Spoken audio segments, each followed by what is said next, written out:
दशा माता की पहली कहानी।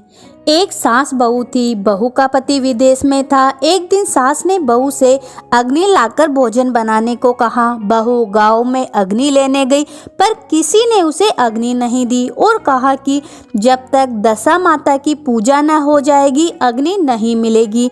बहू खाली हाथ घर लौट आई और सास से कहा कि गांव में दशा माता की पूजा है, इसलिए कोई अग्नि नहीं देता है। शाम को सास अग्नि लेने गई, तब स्त्रियों ने कहा सवेरे बहू आई थी, बहू हमारे यहाँ पूजा नहीं हुई थी, इसी कारण अग्नि नहीं दे सके। सास अग्नि लेकर घर के दरवाजे तक पहुंची ही थी कि एक व्यक्ति बछड़ा लिए आया और उसके पीछे ब्याई कलोरी गाय थी। उससे पूछा कि यह गाय क्या पहलोटी की ब्याई है? आदमी ने कहा हाँ, बछड़ा है। सास ने बहू से कहा हम तुम भी कंडे ले और व्रत करें। दोनों कंडे की पूजा की। सास बहू ने 10-10 अर्थात 20 फरे बनाए। 21वां एक बड़ा फरा गाय को दे दिया। पूजन करने के बाद सास बहू दोनों पारना करने बैठी। उसी समय बुढ़िया माई के लड़के ने दरवाजे पर आवाज लगाई। सुनकर माँ ने मन में कहा कि मैं पारना कर चुकूंगी, तब किवाड़ खोल दूंगी। बहू ने अपनी थाली का अन्न इधर उधर करके झट पानी पीकर उठ खड़ी हुई और जाकर किवाड़ खोले। पति ने पूछा कि माता कहाँ है? स्त्री ने कहा कि वह तो अभी पारना कर रही है। पति बोला कि इतने दिनों तक न जाने तू कैसी रही होगी, माता लाएगी तभी पानी पीऊँगा। माता पारना कर अपनी थाली धोकर पी चुकी, तब लड़के के पास गई। माता ने थाली परोसी, बेटा भोजन करने बैठा। हाथ में पहला घास लिया कि फरों के टुकड़े जो बहू ने थाली से फेंक दिए उचक कर उसके सामने आने लगे। उसने माँ से पूछा ये सब क्या है? तो माँ बोली बहू जाने। सुनते ही लड़का आग बबूला हो गया। बोला जिसके चरित्र की तुम साक्षी नहीं हो उसे अभी घर से बाहर निकालो। माता ने पुत्र को हर प्रकार से समझाया, परंतु उसने एक भी न मानी। वह यही कहता रहा कि उसे निकालो, मैं तभी घर में रहूँगा। माँ ने सोचा बहू को थोड़ी देर के लिए बाहर कर देती हूँ, इतने में लड़के का गुस्सा भी शांत पड़ जाएगा। उसने बहू से कहा देहरी के बाहर जाकर उसारे के नीचे खड़ी रह। जब बहू खड़ी हुई तो उसारा बोला दशा माता के विरोधी को मैं छाया नहीं दे सकता। वह वहां से कचरे पर जाकर खड़ी हुई। तब कचरा बोला इतना भार कूड़े का नहीं है जितना तेरा है, चल हट, यहाँ से दूर खड़ी हो। इस तरह वह जहाँ भी जाती वहाँ से हटाई जाती। वह अत्यंत दुखी होकर जंगल को भाग गई। जंगल में भूखी प्यासी फिरती फिरती वह एक अंधकूप कुएं में जा गिरी, पर उसे चोट न आई। वह नीचे जाकर बैठ गई। उसी समय राजा नल शिकार खेलते खेलते वहां पहुंचे। उनके साथ के सभी लोग बिछड़ गए थे। वे प्यास के मारे भटकते हुए उसी कुएं पर आए जिसमें बहू गिरी थी। राजा नल के भाई ने कुएं में लोटा डाला तो बहू ने लोटे को पकड़ लिया। तब भाई ने राजा से कहा कि इस कुएं में तो किसी ने लोटा पकड़ रखा है। तब राजा ने कुएं के पास जाकर कहा कि भाई, यदि तू पुरुष है तो मेरा धर्म का भाई है, यदि स्त्री है तो मेरी धर्म की बहन है, जो भी हो बोलो। स्त्री ने आवाज दी। राजा ने उसे कुएं से बाहर निकलवाया, हाथी पर बैठाकर अपनी राजधानी में ले आया। महाराज को महलों की ओर आते देखकर महारानी को खबर दी गई कि महाराज आ रहे हैं और एक रानी भी साथ ला रहे हैं। रानी बड़ी दुखी हुई।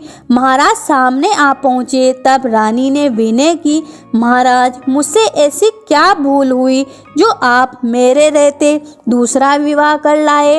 इस पर नल ने हंसकर कहा तुम्हारी सोच नहीं, मेरी बहन है। यह सुनते ही रानी का मुंह खिल उठा। राजा ने उसका नाम मुँह मौली बहन रखा और उसके लिए अलग से महल बनवा दिया। एक दिन राजा की एक घोड़ी तब मुंह मोली बहन ने अपनी दासियों से पूछा, घोड़ी पहलोटी की ब्याई या दूसरी या तीसरी बार? उन्होंने जवाब दिया, ब्याई तो पहली बार ही है। तब उसने रानी से कहा, आओ भाभी, हम तुम दोनों दशा माता के डोरे ले। रानी ने पूछा, किसके डोरे और कैसे डोरे, सो मुझे समझाओ।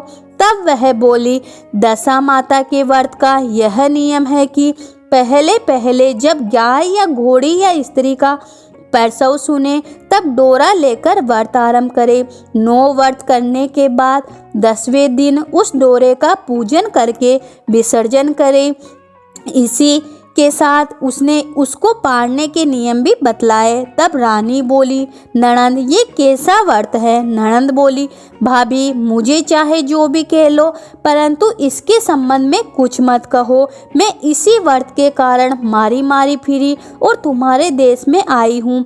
ऐसा कहते हुए श्रद्धा पूर्वक डोरा लिया। 9 दिन तक 9 व्रत किए, 9 कथाएं कही। 10वें दिन विधि व्रत पूजन किया, गोला फरा बनाए और शाम को पारना करने बैठी। उसी समय उसके पति को कुछ अनायास प्रेरणा सी हुई और वह अपनी माता से आज्ञा लेकर स्त्री का पता लगाने निकल पड़ा।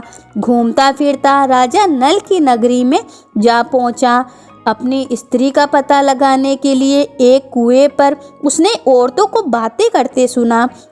एक बोली, राजा हाल ही में मुंह मोली बहन लाए हैं, वह बड़ी सुंदर है, आजकल उसी का किया हुआ होता है।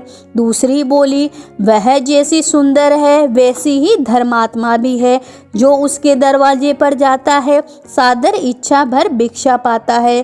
तीसरी बोली, ये तो सब ठीक है, परंतु अब तक पता नहीं चला कि वह कौन है। बातें सुनकर वह साधु का वेश बनाकर राजा नल की मुंह मोली बहन के महल के द्वार पर पहुंच जाता है और आवाज लगाता है तो प्रबंधकर्ता उसे भिक्षा देने लगे। उसने भिक्षा लेने से इनकार कर दिया और कहा, जब भिक्षा देने वाली खुद आकर भिक्षा देगी तब लूँगा। तब लोगों ने उससे कहा, इस समय वह दशा माता का व्रत करके पारना कर रही है। जब तक वह ठहरे हो वह चुपचाप बैठ गया। पारना कर लेने के बाद वह मुट्ठी में मोती भरकर लाती है, परंतु पति को पहचान कर मुस्कुराती हुई लौट गई। दोनों ने एक दूसरे को पहचान लिया। रानी ने ननंद को मुस्कुराते देखकर पूछा, आज इस परदेसी को देखकर हंसी हो, इसका क्या कारण है? उसने उत्तर दिया, वह तो हमारे ही घर वाले हैं। रानी ने राजा से कहा, तुम्हारी मुंह मोली बहन के घर वाले आए हैं। राजा ने कहा, उनसे कह दिया जाए कि घर जाकर वहां से अपनी हैसियत के अनुसार आवे, तब मैं अपनी बहन की विदाई करूंगा। वह वापस चला गया।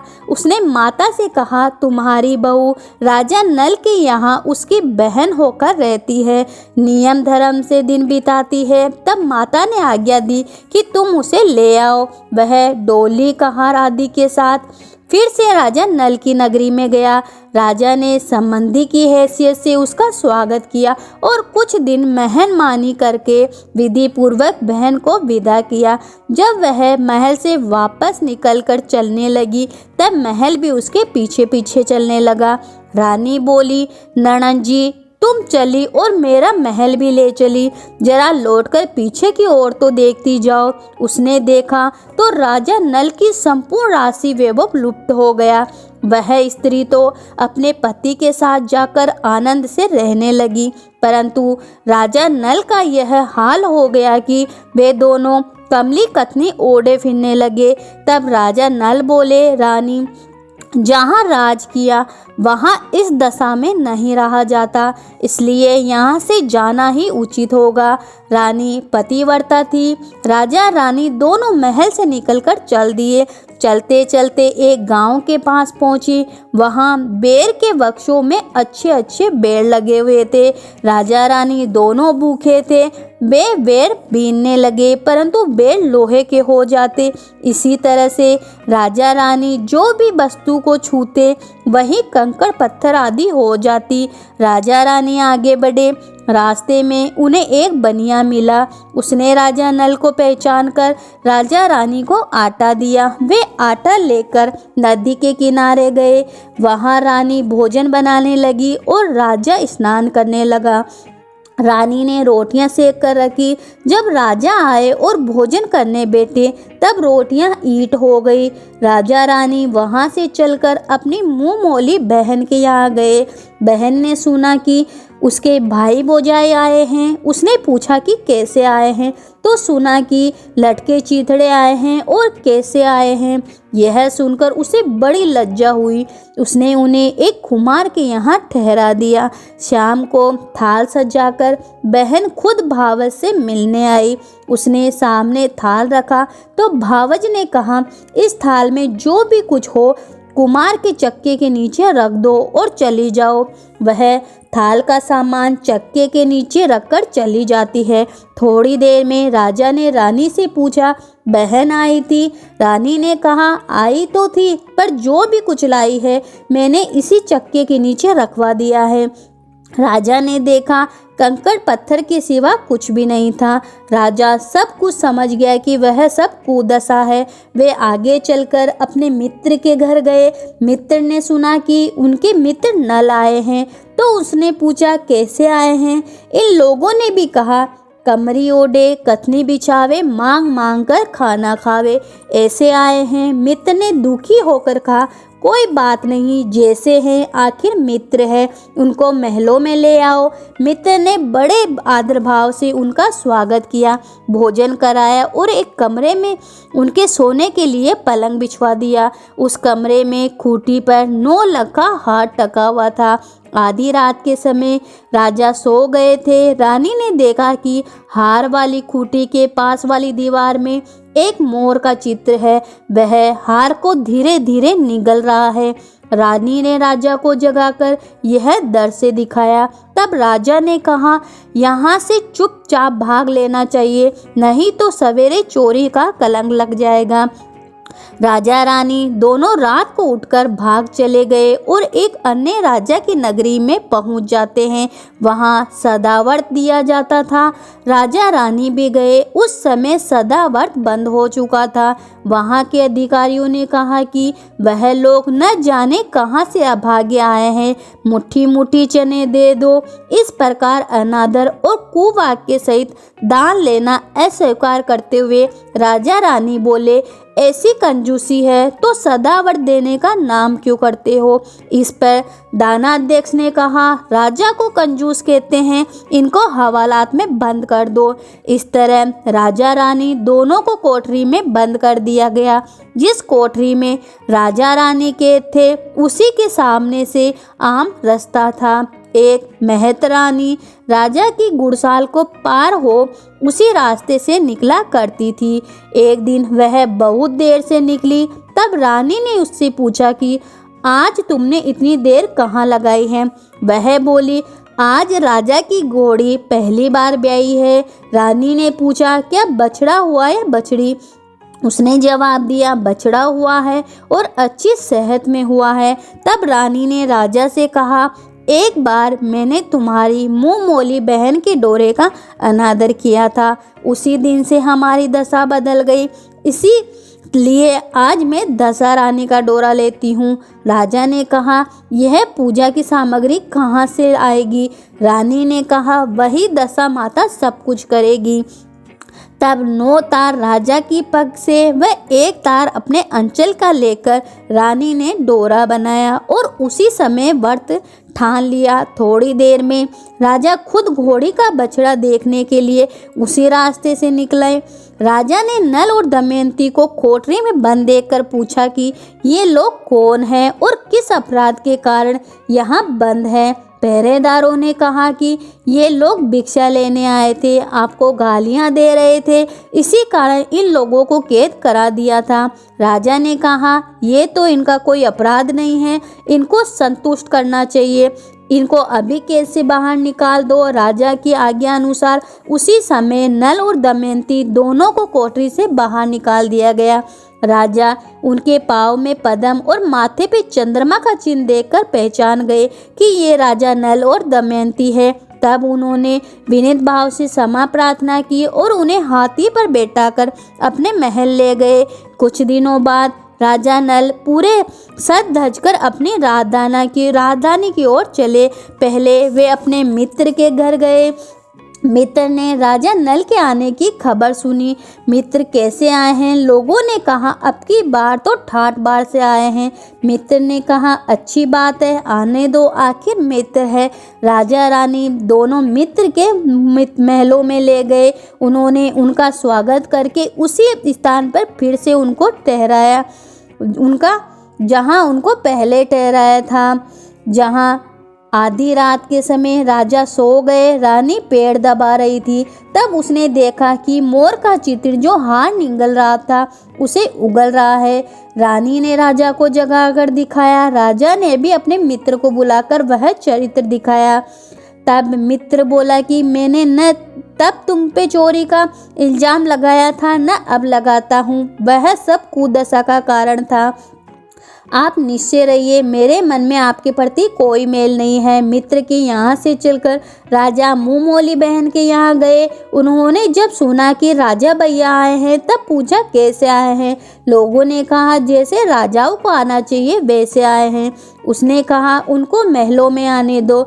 जब राजा नल की हाथी के महल की ओर बढ़े तब रानी बोली, आप बहन के घर जाइए, मैं तो उसी कुमार के घर जाकर ठहरूंगी जिसके यहाँ पहले ठहरी थी। राजा ने कहा, जिसके कारण इतने दुख उठाए तुम उसी से झगड़ा फिर क्यों मोल लेती हो? रानी नहीं मानी, वह कुमार के यहाँ ठहरी।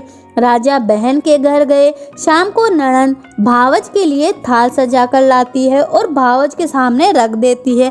तब भावज सोने चांदी के गहने उतार उतार कर रखने लगी और कहने लगी, खाओ रे मेरे सोने चांदी के रुपए खाओ, हम नंगे भूखे क्या खाएंगे?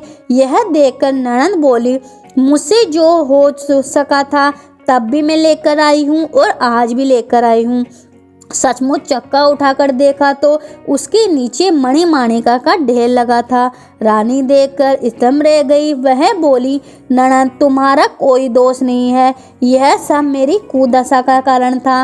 रानी ने ननद का लाया हुआ सब सामान व कुछ अपनी तरफ से भी दे दिया, परंतु पूजा का न्योता नहीं दिया।